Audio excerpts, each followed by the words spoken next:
The next 4 or 5 weeks will shape how Australians will live until a vaccine comes along. Will we continue with the national policy of COVID-19 suppression with the risk of outbreaks, or explicitly aim for zero community spread in Victoria and New South Wales to match the other states and territories? The Victorian Chief Health Officer seemingly has this in mind. As a public health person, I'd be very happy if elimination were a feasible thing to achieve. It's not the national decision at the moment. I would hope that as we move through this phase in Victoria and look at everything else that's occurring across the rest of Australia, that we don't close ourselves off to a re-evaluation and a reappraisal of what's feasible and what the pros and cons are. We have 6 out of 8 states and territories in Australia that have eliminated community transmission. We're also seeing in Victoria at the moment the consequences of suppression gone wrong. That is a big outbreak happening.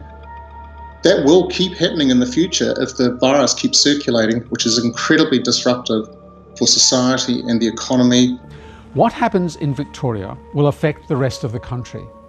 If the outbreak doesn't get under control or spreads to New South Wales, even more lockdowns will be on the cards. And that will push economic recovery further away. One issue in Australia, even though the overall government approach is suppression, is that every other state except New South Wales have essentially achieved eradication. And as a country, we want to open up borders internally, which means we will need to get down to those levels, hopefully zero in Victoria. The argument against elimination of spread is that it extracts a greater economic cost with longer, harsher lockdowns. But Tony Blakely argues that Melbourne is already taking steps that could lead to eradication. Schools are closed except for Year 11s and 12s, and the city is in lockdown for 6 weeks, the same length as New Zealand. Plus, people are now being encouraged to wear masks.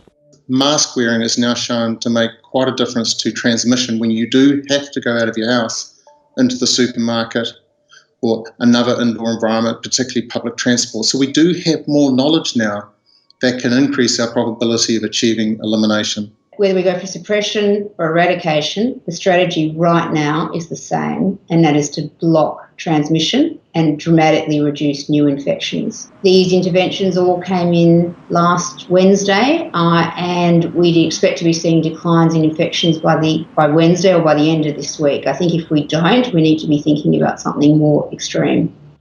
This debate will affect our lives for the foreseeable future. Yet one of the issues in the way is that the national position favours suppression. How the experts advising the federal government came to that position is not clear. There's not a lot of transparency about this advice going up. If we compare it to New Zealand or cabinet papers, for example, public within 6 weeks, I think we need a more transparent system.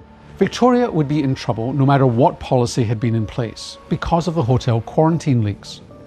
But the big question is whether the success in every state and territory other than New South Wales and Victoria means that now is the time to aim higher.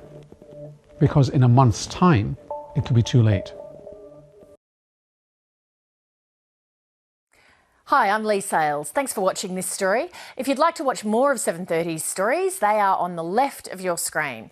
And tap on the button below to subscribe and get the latest from ABC News.